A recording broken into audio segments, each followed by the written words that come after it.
नमो नवघनश्याम काम कामित देहिने कमला काम सौदाम कर्ण काम गेहिने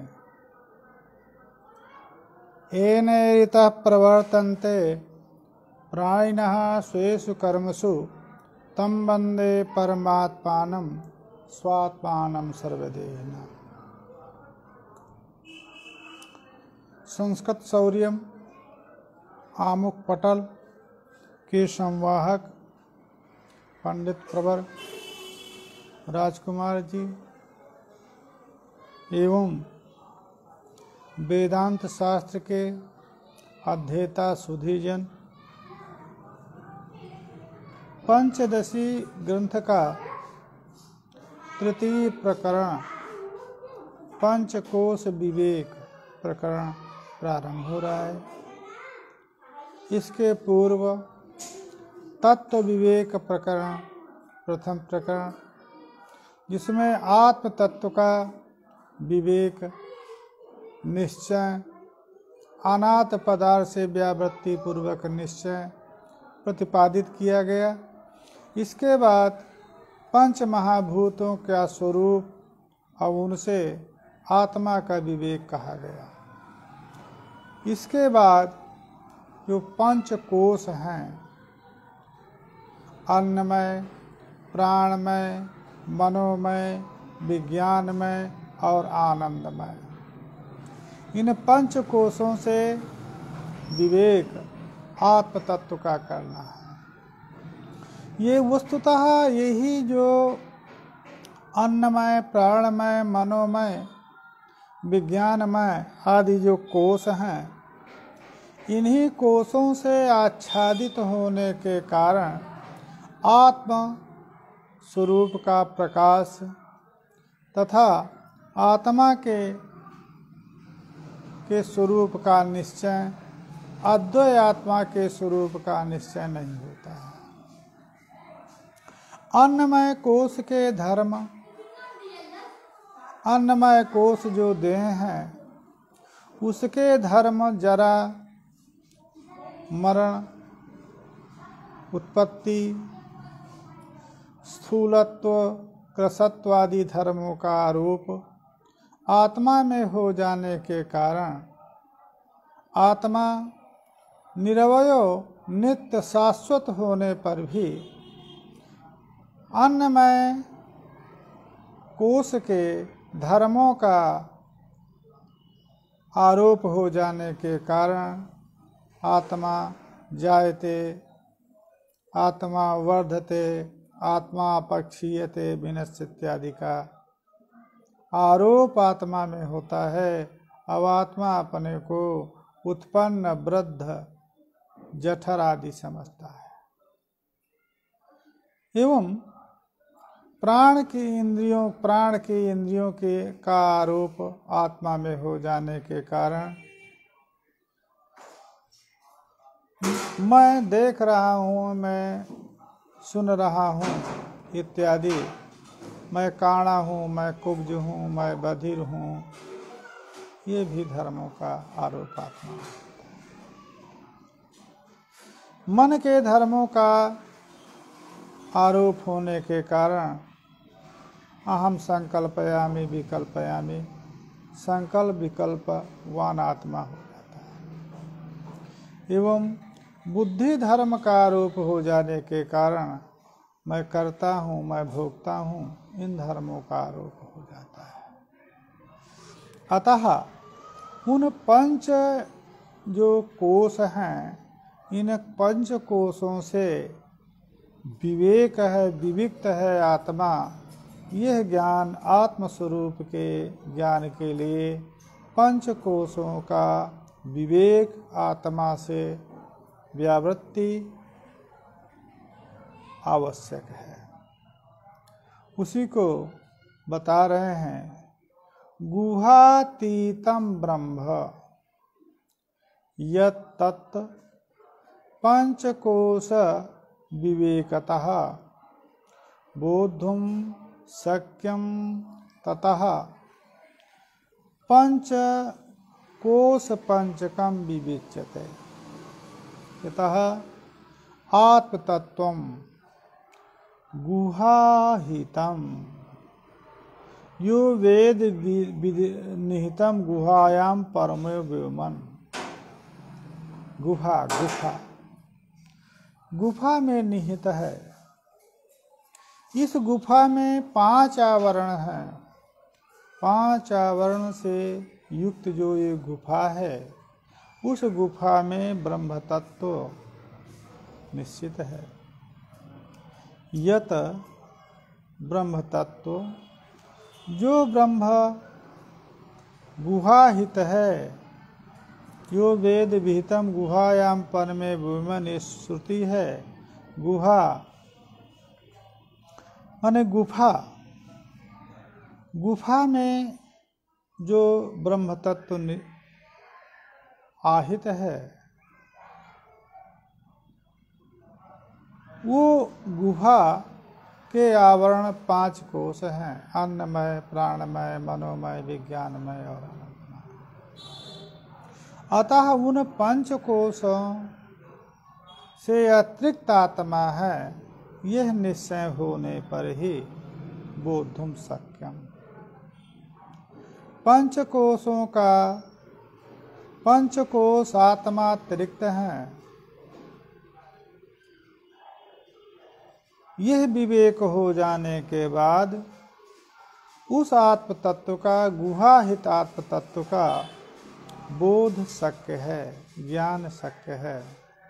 ततः तस्माद्धेतु, इसीलिए 5 कोश का विवेक प्रवृत्त है। 5 कोश का विवेक निरुद्देश्यक नहीं है, अपितु 5 कोश के विवेक से गुहाहित जो आत्म तत्व है, उस आत्म तत्व का निश्चय संभव है। क्रम से उन जो कोश हैं, उन कोशों का विवेक कर रहे हैं। देहात अभ्यंतरः प्राणः, प्राणात अभ्यंतरम मनः, तथा कर्ता ततो भोक्ता गुहा सेयम परंपरा। इस गुहा की परंपरा, गुफा के आवरण परंपरा का क्रम बता रहे हैं। पहला देह है। देह के अभ्यंतर प्राण है। प्राण के अभ्यंतर मन है, और मन के अभ्यंतर कर्तृत्व, भोक्तृत्व आदि धर्मवत जो बुद्धि है, वो बुद्धि है। यह गुहा की परंपरा है। एतत् परंपरा से ही ब्रह्म तत्व गुहा निहित है। देह, प्राण, मन, बुद्धि और अविद्या, जिसको आनंदमय कोश कहा जाता है। अब विवेक करना होगा, तो जो देह है वो आत्मा नहीं है, इसका विवेक करना होगा। तो जो देह है, अन्नमय जो कोश है, वो अन्नमय कोश के स्वरूप का निर्वचन करेंगे। वो निर्वचन से निश्चित होगा कि ये जो देह है वो आत्मा नहीं है। देह की उत्पत्ति कैसे होती है उसको जानना होगा। देह की वृद्धि कैसे होती है उसको जानना होगा। पितृभुक्तान्न जात वीर्यात जातो अनेनैव वर्धते। देहा सो अन्नमयः नात्मा प्राक् चोर्धम तदभावतः। कहा पितृभुक्त, पिता ने जो अन्न को खाया, उस पिता भुक्त अन्न से वीर उत्पन्न हुआ, और उस वीर से इस देह की उत्पत्ति हुई। तथा उसकी वृद्धि भी मातृभुक्त अन्न से उसकी वृद्धि हुई। उत्तर काल में जन्म हो जाने के बाद पुनः दुग्धनादि से उसकी वृद्धि हुई। अतः यह देह अन्न विकार है। अन्न विकार है क्योंकि अन्न से जायमान वीर से उत्पन्न है और अन्न से इसकी वृद्धि है। अतः ये आत्मा नहीं है, नायमात्र।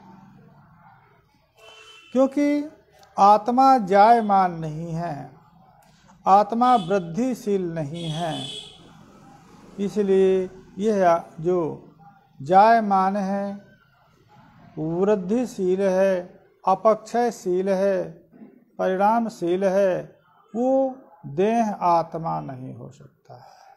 क्यों? आत्मा नित्य शाश्वत है और ये देह उत्पत्ति के पूर्व नहीं है और उत्पत्ति के नाश के बाद नहीं है। आत्मा शाश्वत है, अतः ये आत्मा नित्य है, शाश्वत है। देह उत्पत्ति के पूर्व नहीं है, विनाश के उत्तर नहीं है, अतः यह देह आत्मा नहीं हो सकता है।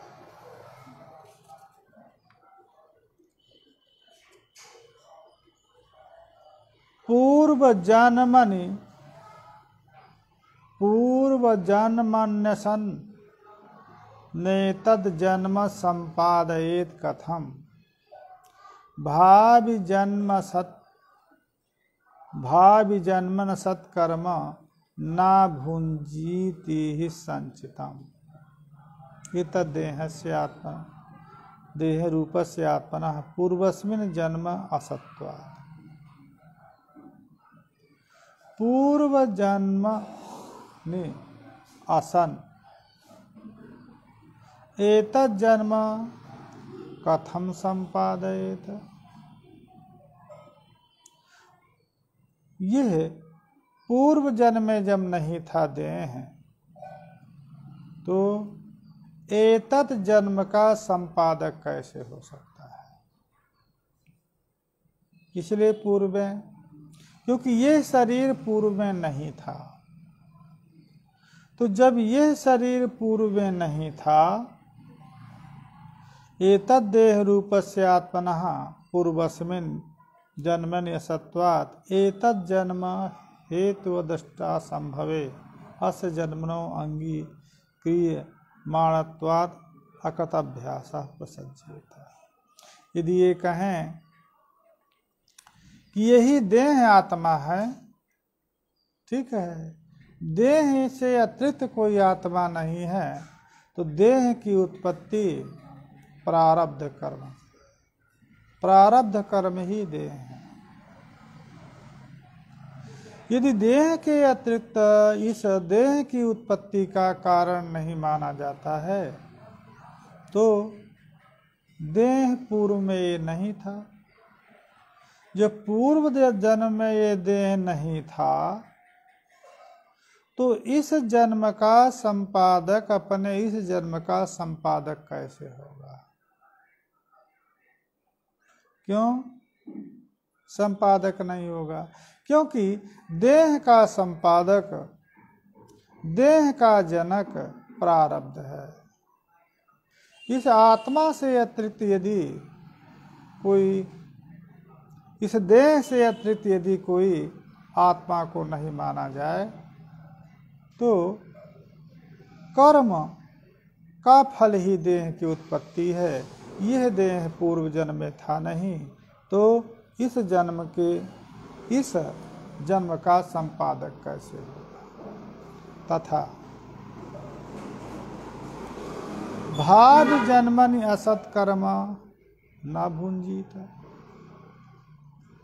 और भाव जन्मनि, अगला जो जन्म है, उस जन्म में यह देह तो नहीं है। तो जब ये देह नहीं है, तो जब ये देह नहीं है तो कौन भोगेगा अगले जन्म में। इसलिए देह से अतिरिक्त कोई है जो कर्म का फल भोगता है, जो कर्म का संपादक तथा कर्म का भोक्ता वो देह से अतिरिक्त है। जिसने पूर्व में कर्म किया था उन कर्मों का प्रारब्ध जन्म हुआ और इस जन्म में जो कर्म किया उसका प्रारब्ध अगला जन्म हुआ। यदि देह से अतिरिक्त कोई आत्मा नहीं है, देह ही आत्मा है, तो आकता तो क्या होगा? कर्म नहीं किया और फल भोगा, और कृतनाश उत्तर काल में इसको भोगना नहीं है तो कृत का नाश होगा, और जो नहीं कर्म किया है उसका भोक्ता हो जाएगा। इसलिए इस देह से अतिरिक्त कोई कर्म करता और भोक्ता है जो जिसके कर्म देह आदि प्रारब्ध हैं, तो पूर्व जन्म कृत कर्म का भोग इस जन्म में करता है और इस जन्म से के किए गए कर्म का भोग उत्तर जन्म में करता है। अतः देह आत्मा नहीं है, देह से अतिरिक्त है जो कर्म का कर्ता और भोक्ता है, जिसके भोग के लिए जिससे उपभोग साधनत्वेना देहादि की उत्पत्ति है। पूर्णो देहे बलम यच्छन क्षाणाम यह प्रवर्तकः वायु प्राणमयो नासौ आत्मा चैतन्य वर्जनात्। ठीक है, ये देह तो आत्मा नहीं हुआ, प्राणी को आत्मा मान लिया जाए, प्राण को आत्मा मान लिया जाए, उसी को कर्म का कर्ता भोक्ता रूप आत्मा माना जाए तो कहा नहीं। देह पूर्णः संपूर्ण देह में व्याप्य जो अक्षाणाम बलम यक्षण जो इंद्रियों को बल प्रदान करने वाला अक्षण यह प्रवर्तक वायु बलम यक्षण अक्षाणाम प्रवर्तक वायु जो इंद्रियों को बल दे करके इंद्रियों को बलशाली बना करके और उनका प्रवर्तक है, ऐसा जो प्राणमय वायु है वो आत्मा नहीं है। क्यों? आत्मा चेतन है, स्वयं स्वप्रकाश है, वायु चेतन नहीं है, जड़ है। अतः ये इस अन्नमय शरीर रूप कोश के अतिरिक्त जो प्राणमय कोश है वो भी आत्मा नहीं है, वो संपूर्ण देह व्याप्य है, इंद्रियों को बल प्रदान करते हुए प्रवर्तक है, परंतु ये प्राणमय जो वायु है ये आत्मा नहीं है, क्योंकि इसमें चैतन्य नहीं है, प्रकाश रूपता नहीं है। अब इसके बाद अंतःकरण की बात आती है। अपंचीकृत पूर्व में बताया गया, अपंचीकृत रजांश समुदाय प्राण है, अपंचीकृत महाभूतों का सत्वांश अंतःकरण है। अहंताम ममताम देहे गेहादौ चह करोति यह कामादि अवस्था भ्रांतः नासौ आत्मा मनोमयः। मन और बुद्धि,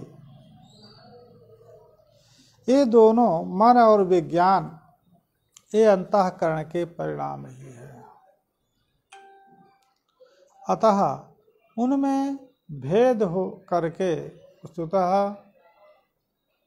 अन्नमय, प्राणमय और अंतःकरणमय,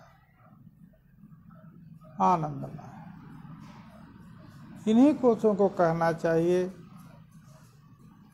परंतु मन और बुद्धि का विवेक होने के कारण अंतःकरण के में ही दो कोशों का, मनोमय और विज्ञानमय कोशों की परिकल्पना की गई।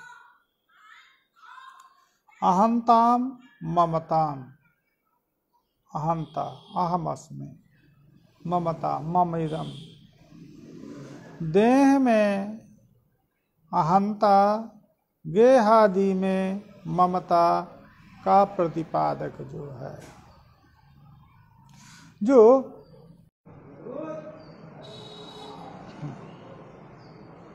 तो देहें अहंता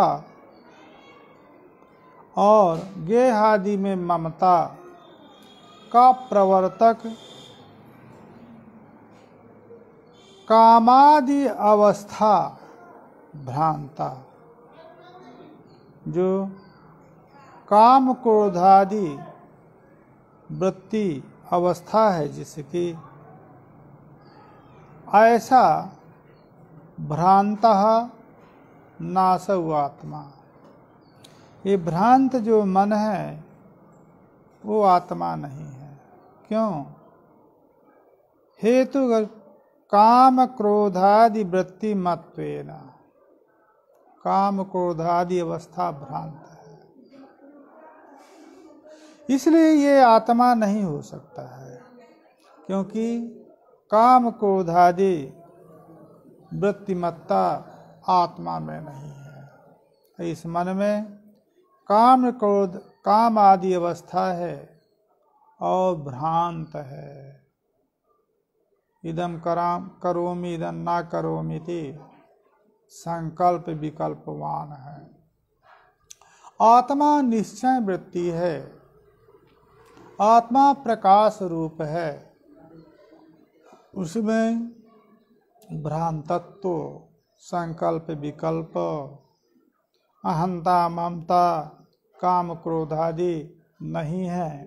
इसलिए यह जो मनोमय कोश है वो आत्मा नहीं है, उससे अतिरिक्त ही कोई आत्मा है। इस प्रकार से अन्नमय कोश से आत्मा का विवेक करने के बाद प्राणमय कोश से आत्मा का विवेक किया, और प्राणमय कोश के बाद मनोमय आत्मा का से मनोमय कोश से भी आत्मा का विवेक किया। लीना सुप्तौ वपुर्बोधे व्याप्नुयात् आनखाग्रह,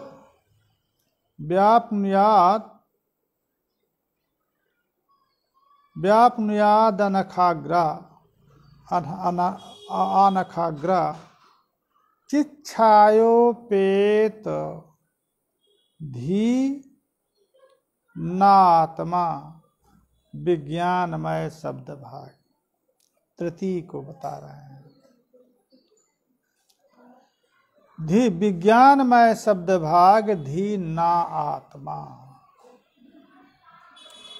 जो अंतःकरण का निश्चयात्मक परिणाम है, जिसको बुद्धि कहा है, वो भी आत्मा नहीं है। क्यों? या चिच्छायोपेता धी, चिदाभास युक्ता बुद्धि, चित स्वरूप जो आत्मा है, उस आत्मा का प्रतिबिंब जिसमें होता पड़ता है, साक्षी रूप प्रतिबिंब से प्रतिबिंबित हो करके जो वस्तु का प्रकाशक है, ऐसा जो ज्ञान,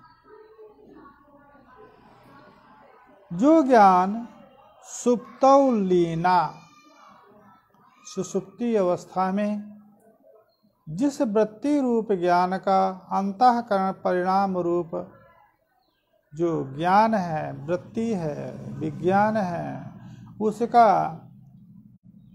अंतःकरण के सुसुप्ति में निलीन हो जाने पर, निर्व्यापार हो जाने पर जिसकी लीनता हो जाती है, जिस वृत्ति रूप ज्ञान की लीनता हो जाती है, वपुर्बोधे,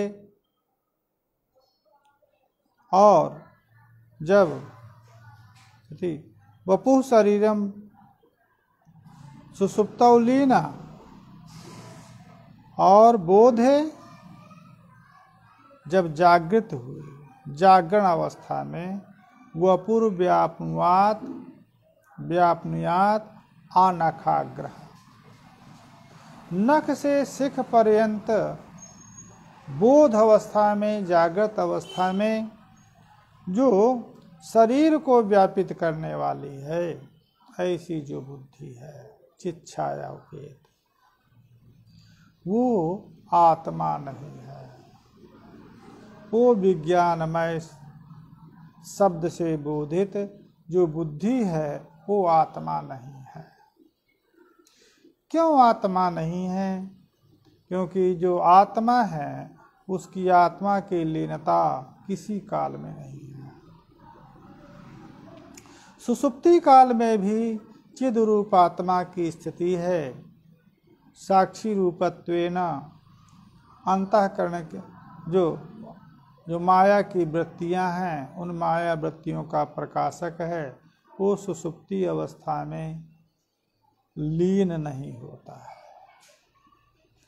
और ये जो विज्ञान रूप अंतःकरण की परिणाम रूप जो वृत्ति रूप जो ज्ञान है, इसकी सुसुप्ति अवस्था में लीनता है। आत्मा चिद रूप है और ये चित छाया, चित प्रतिबिंब, चित प्रतिबिंब युक्त है।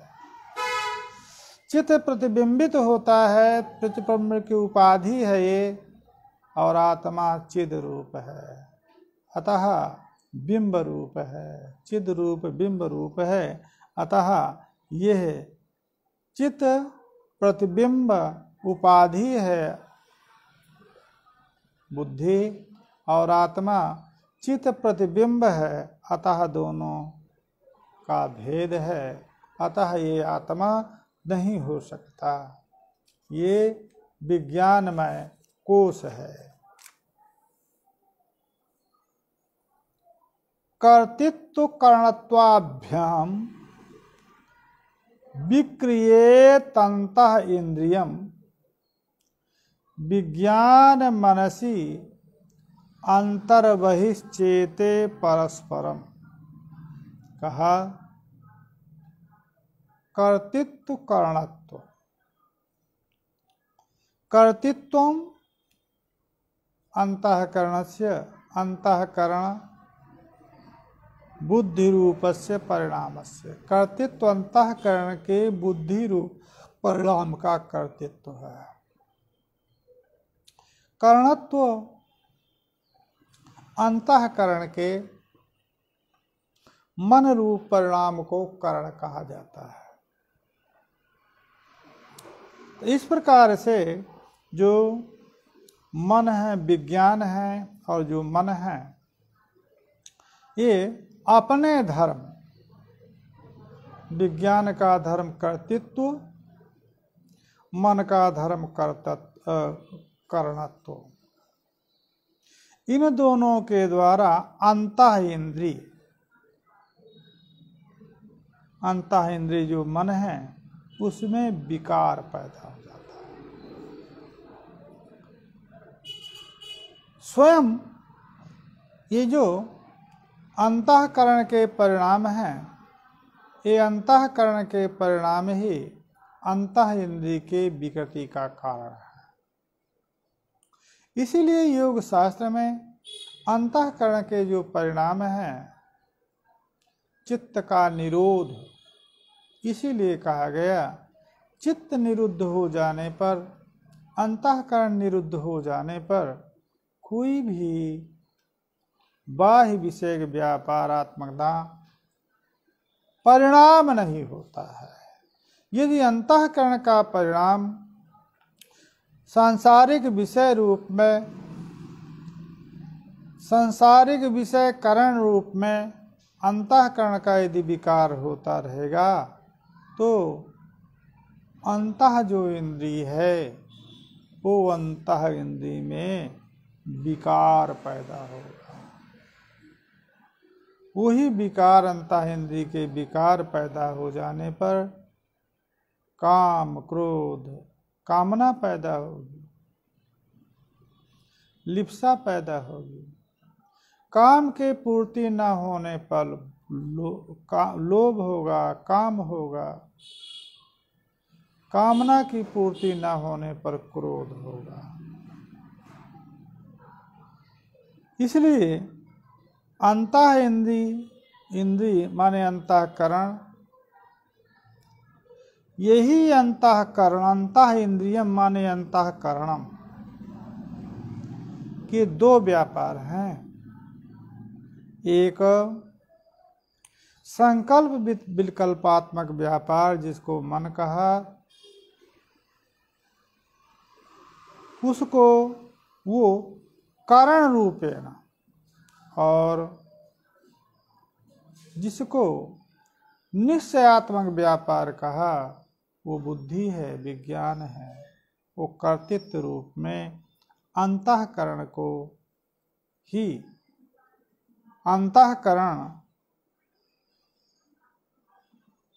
अंतःकरण विक्रियेत अंतःकरणम इंद्रियम, अंतः इंद्रियम विक्रियेत। इसका विकार दो रूप में है, कर्तृत्व करणत्वभ्याम। उसको प्रथम विकार विज्ञान, दूसरा विकार मन है। अंतः बहिश्चेते परस्परम, इन दोनों विकार में अंतर बाह्य रूपता भी स्वीकार करते हो। बाह्य रूपता करण रूप अंतःकरण का परिणाम, संकल्प विकल्पात्मक परिणाम जो करण रूप है उसकी बहिर्रूपता है, और विज्ञान रूप जो परिणाम है उसकी अंतः रूपता है। अतः जो मनोमय कोश है वो पूर्व में है, उसके अंदर जो है विज्ञानमय कोश है।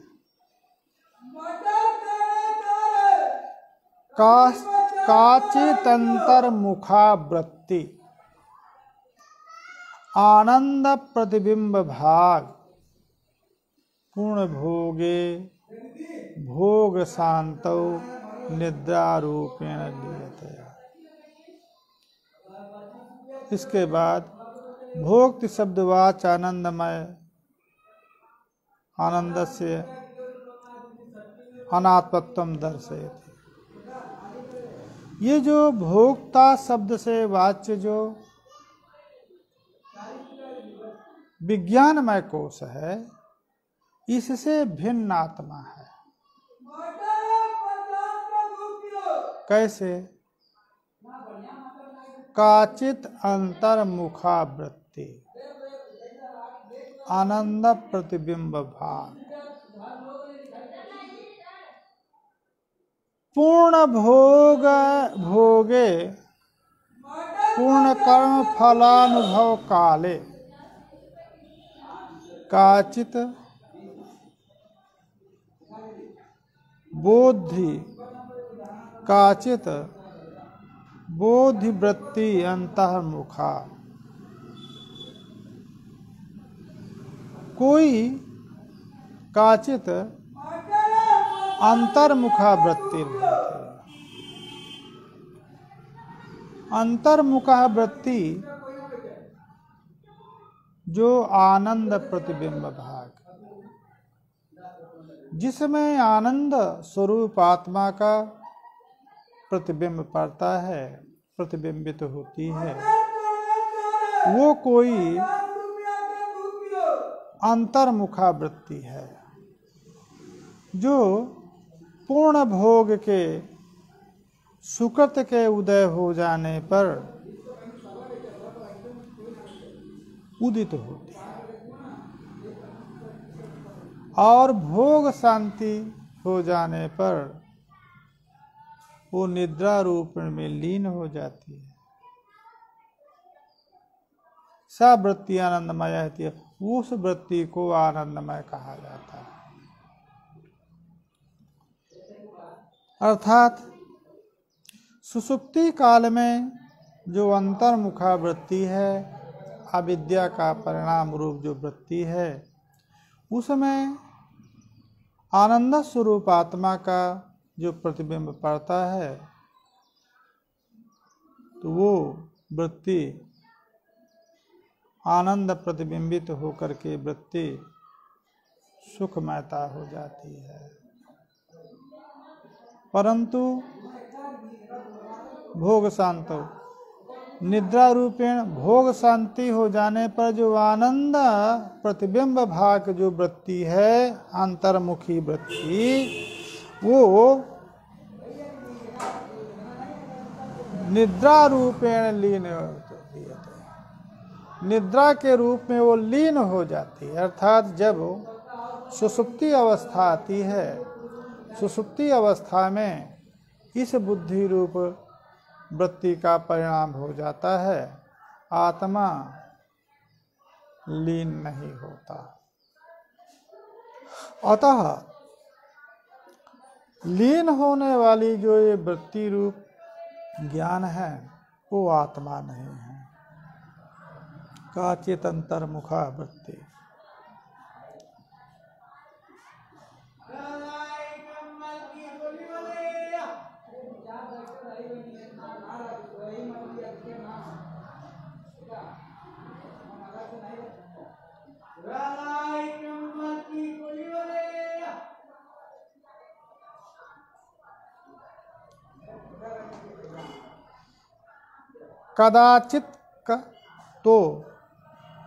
कदाचित कत्वतः नात्मा स्यात् आनंदमयो अयम बिंबभूता या आनंद आत्मा असौ सर्वदा अवस्थित है। वो जो अंतर्मुखा वृत्ति है, सुषुप्तिकालीन जो अंतर्मुखा जो वृत्ति है, अविद्या वृत्ति है, उस अविद्या वृत्ति में अन्य कुछ न रहने पर आनंद रूपता सता सोम तदा संपन्नो भवति।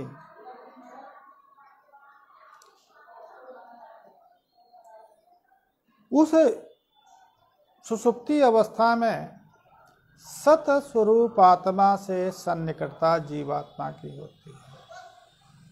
इसलिए अन्य लौकिक सुखों से अधिक इस आत्मा में, इसमें सुषुप्ति अवस्था में अधिक सुख मिलता है, क्योंकि यह निरतिशय सुख है। निरतिशयता ये है कि सुषुप्ति रूप सुख से ऊपर अति नहीं होती है, और इस सुख के उत्तर काल में किसी सुख की अभिकांक्षा नहीं होती है, इसलिए निरतिशय सुख है।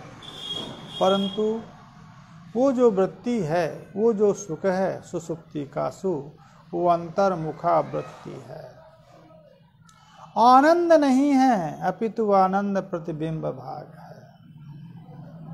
उसको भोग पूर्ण भोगे सुकृतों के उदय हो जाने पर ही सुषुप्ति मिलती है।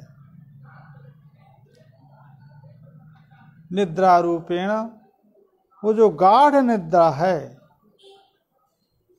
निद्रा रूपेण लियते विलीना भवति। निद्रा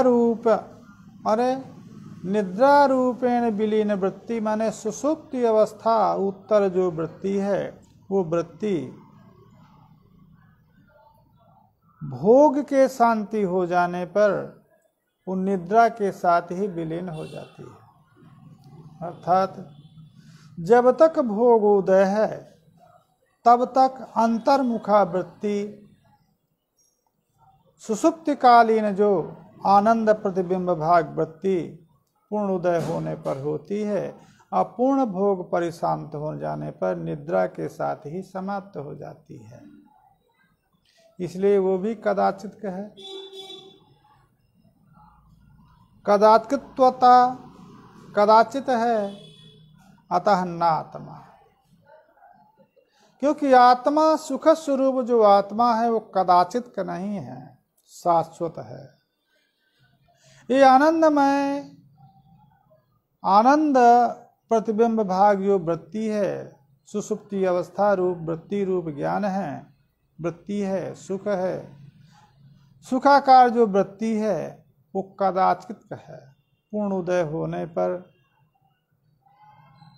निद्रा काल में प्राप्त होगी। इसलिए आनंदमयोयम कोशः, ये आनंदमय कोश है, आनंद नहीं है। बिंबभूतः या आनंदः, यह बिंबभूतः आनंदः स आत्मा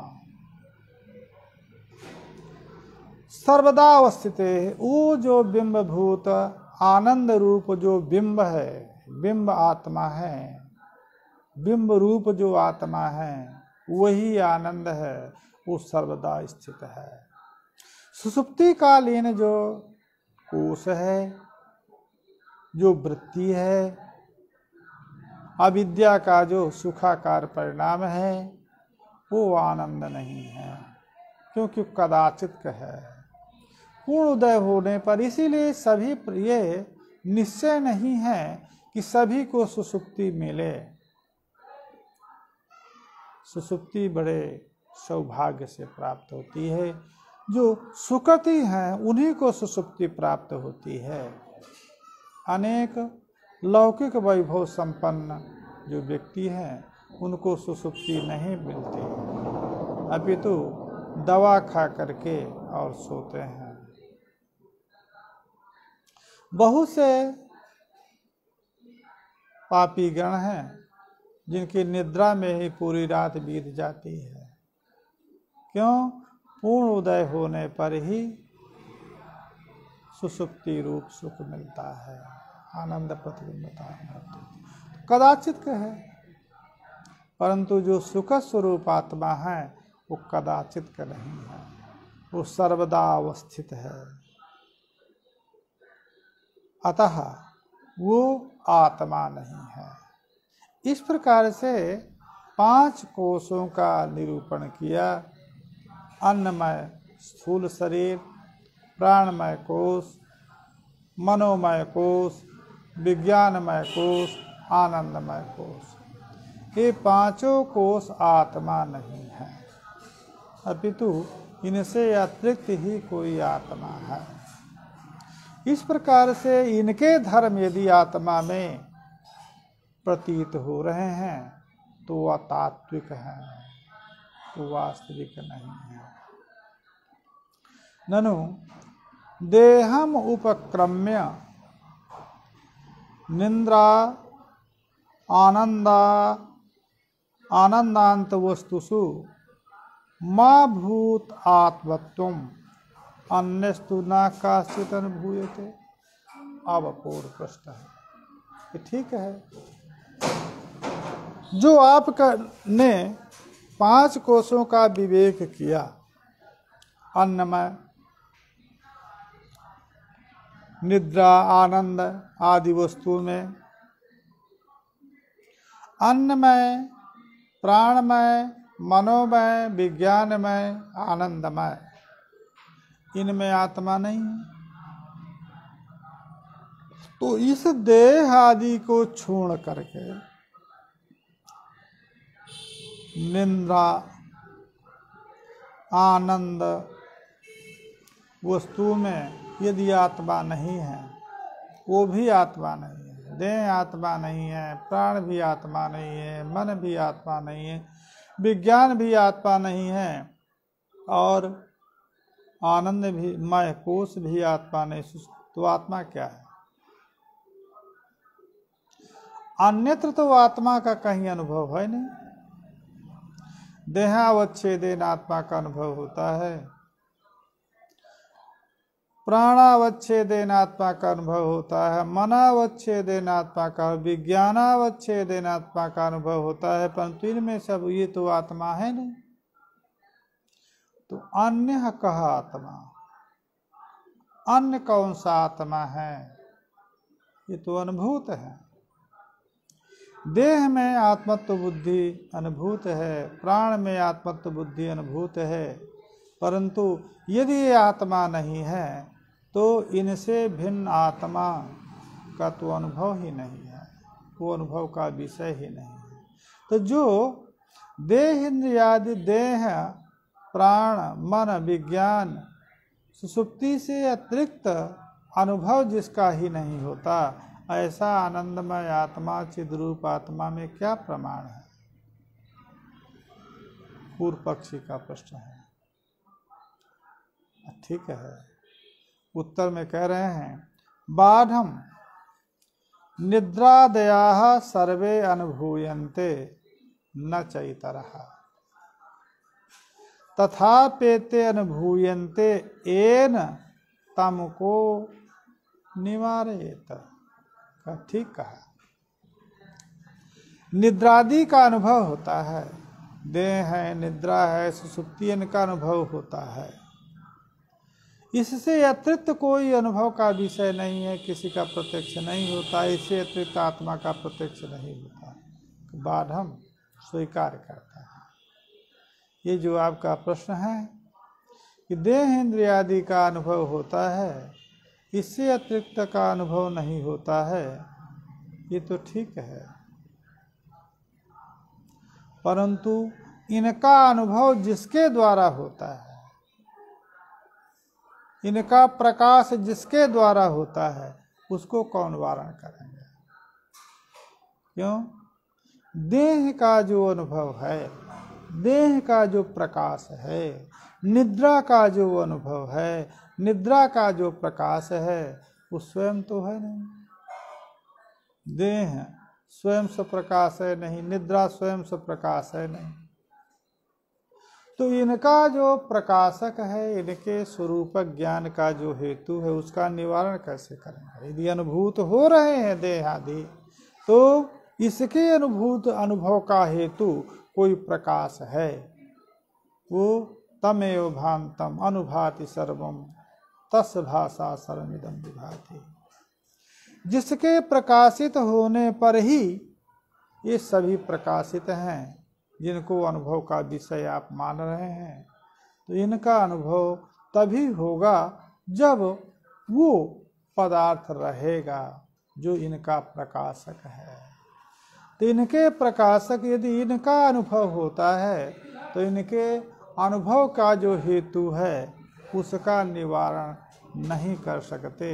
अतः सकल अनुभव का जो हेतु है वो आत्म तत्व है, वो स्वयं एवं अनुभूतित्वात् विद्यते ना अनुभाव्यता। ज्ञानांतराभावात् अज्ञेयो न तु असत्यता। असत्य वो जो आत्मा है, जो सबकर परम प्रकाशक, जो सभी देह निद्रादि कोशों का जो प्रकाशक है, वो स्वयं अनुभूति स्वरूप है। इसलिए अनुभूति स्वरूप होने के कारण अनुभाव्य नहीं है, वेद्य नहीं है। अनुभूति स्वयं वेद्य नहीं है, वो अनुभूति स्वरूप होने के कारण वेद्य नहीं है और अज्ञेय है। अज्ञेय क्यों है? ज्ञाति ज्ञानांतराभावात्। उस आत्मा का ज्ञाता अन्य नहीं है, उस आत्मा से अतिरिक्त कोई ज्ञान नहीं है, आत्मा का बोधक कोई ज्ञान नहीं है। इसलिए आत्मा अज्ञेय है, अवेद्य है, अज्ञेय है। वो अज्ञेय और अवेद्य आत्मा सत्ता राहित्य नहीं है। असत पदार्थ होने के कारण अज्ञेय है, असत पदार्थ होने के कारण अवेद्य है। जिस प्रकार से बंध्या पुत्र आदि असत होने के कारण अज्ञेय भी हैं, अवेद्य भी हैं, उस प्रकार का आत्मा नहीं है। आत्मा अवेद्य इसलिए है कि वेद ज्ञान स्वरूप है, ज्ञान स्वरूप होने के कारण अवेद्य है आत्मा। तथा आत्मा का ज्ञाता आत्म विषय के ज्ञान अन्य नहीं है, इसलिए अज्ञेय है, असत होने के कारण नहीं है। अतः आत्मा सत स्वरूप है, परंतु अनुभूति स्वरूप है। सत स्वरूप आत्मा अनुभूति रूप होने के कारण अज्ञेय है, अवेद्य है और ज्ञात ज्ञानांतर भाव होने के कारण अज्ञेय है। माधुर्यादि स्वभावानाम अन्यत्र स्वगुण अर्पिणाम स्वस्मिन् तदर्पणापेक्षा नो न च अस्ति अन्यदर्पण अर्पणम। कहा माधुर्यादि स्वभाव, माधुर्यादि स्वभावानाम द्रव्याणाम अन्यत्र स्वगुण अर्पिणाम। अन्यत्र यथा मधुर स्वभाव शर्करा स्वगुणम माधुर्यम अन्यत्र चूर्णादिषु अर्पयति। परंतु शर्करा कथम मधुरा इति तत् माधुर्य गुण अर्पणस्य आवश्यकता नास्ति। माधुर्य, लवण, लावण्य, ये जो स्वभाव हैं, गुण हैं, ऐसे पदार्थों का, लवण का है, शर्करा का है, वो अपने गुणों को अन्न में अर्पित करके मधुर और लवण बना सकता है। शर्करा के संपर्क से चूर्ण, शर्करा गुण अर्पित हो जाए, शर्करा से चूर्ण का संपर्क होगा तो शर्करा का जो माधुर्य गुण है वो चूर्ण में अर्पित हो जाएगा तो मधुर होगा। लवण का संपर्क यदि चूर्ण से होगा तो लवण का जो गुण लावण्य है वो चूर्ण में अर्पित हो जाने के कारण चूर्ण भी लवण हो जाएगा। परंतु शर्करा या लवण में लावण्य और माधुर्य अर्पित नहीं है, वो तो उनका स्वभाव है। स्वस्मिन् तदर्पणापेक्षा न, अपने में उसके अर्पण की आवश्यकता नहीं होती है। न चास्ति अन्य अर्पकम, अपने में और कोई दूसरा कहा कि शर्करा में जो माधुर्य है वो कोई दूसरे पदार्थ से अर्पित हुआ है, लवण में जो लावण्य है वो दूसरे से अर्पित हुआ है, तो अन्य कोई अर्पक है ही नहीं। इसी प्रकार से अर्भकांतर राहित्येपि अस्ति येषां तत्स्वभावतः, अन्न के अर्पक न होने पर भी इनका लावण्य रूपता, मधुर रूपता स्वभाव सिद्ध है। उसी प्रकार से विद्यता न होने पर भी, ज्ञानांतर वेदक न होने पर भी बोध स्वरूपात्मा की क्षति नहीं है, क्योंकि बोध अन्न का बोधक होता है।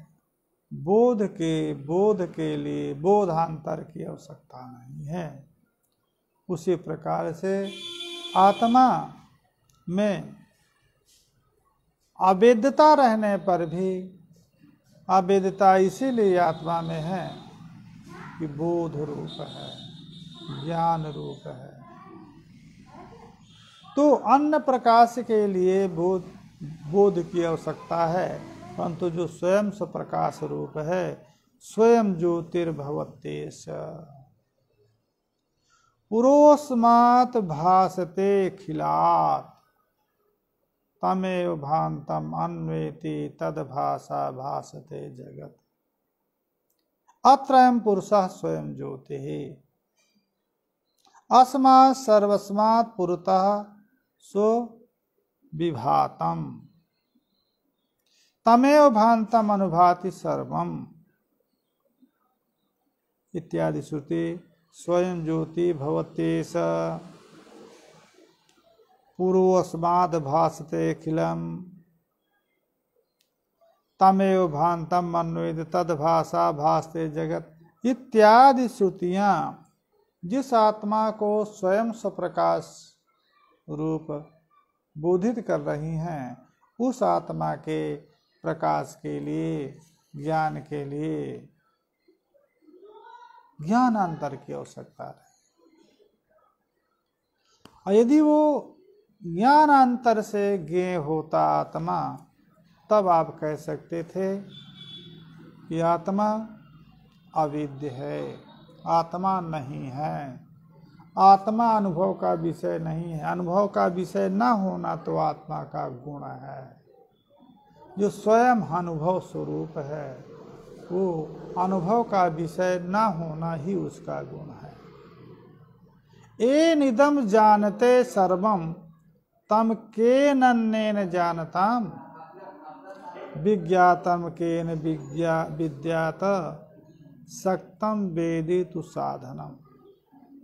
एनेदं सर्वं विजानाति तम केन विजानीयात विज्ञातारमरे केन विजानीयात।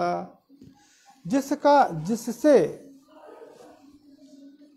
सभी का ज्ञान होता है, जिससे सभी प्रकाशित होते हैं। एनेदं सर्वं विजानाति तम केनन्येन जानता, जिसके द्वारा कोई विज्ञातृवान है, ज्ञाता हो रहा है, जिस साक्षी चैतन्य के द्वारा जितना भी दृश्य जात है उसका प्रकाश हो रहा है, जाना जा रहा है, वो तम केनन्येन जानता। उस साक्षी स्वरूप का ज्ञान किस अन्य से कैसे होगा? क्योंकि जो विज्ञात्री स्वरूप है, साक्षी रूप है, जो विज्ञाती स्वरूप है, उसका अन्य विज्ञाता कैसे हो सकता है? विद्यात् सक्तम वेदेतु साधनम। जो वेद्य है, वो वेद्य में ही ज्ञाता, ज्ञान की आवश्यकता होती है। आत्मा तो वेद्य है ही नहीं। अतः आत्मा के प्रकाश के लिए न ज्ञान की आवश्यकता है, न ज्ञाता की आवश्यकता है। ऐसा जो आत्मा है वो पंच कोशों से विविक्त है। स वेत्ति वेद्यम तत्सर्वं नान्यस्तस्यास्ति वेदिता विदिता विदिताभ्याम तत्पृथक बोधस्वरूपकम्। स आत्मा सर्वं वेत्ति यद वेद्यम तत्सर्वम् आत्मा वेत्ति प्रकाशयति। यह सर्वज्ञः सर्वविद् यस्य ज्ञानमयं तपः। जो वेद्य है उसको तो आत्मा जानता है, सर्वं वेत्ति न अन्यः तस्याति वेदिता। उस आत्मा का वेदिता, आत्मा को जानने वाला विज्ञाता कोई अन्य नहीं है। वो स्वयं सबको जानता है परंतु उसको जानने वाला कोई नहीं है। इस प्रकार से आत्मा विदित माने ज्ञान विषय और अविदित जो बंध्या पुत्र आदि हैं जो ज्ञान, उससे दोनों से विलक्षण है। आत्मा किसी ज्ञान से प्रकाशित नहीं होता, आत्मा का कोई ज्ञाता नहीं है, इसलिए विदित नहीं है। आत्मा स्वयं स्वप्रकाशत्वेन प्रकाशित है, सदरूप है। इसलिए जो अविदित हैं बंध्या पुत्रादि उनसे भी विलक्षण है। पृथक वो बोध स्वरूप जो आत्मा है, वो बोध स्वरूप आत्मा देह, प्राण, मन, विज्ञान, आनंद ये पांचों कोशों से भिन्न है। हरि ओम तत्सत, हरि ओम तत्। इसी प्रकार से हम आत्मा का विवेक, पंचकोश विवेक को सर करेंगे। हरि ओम।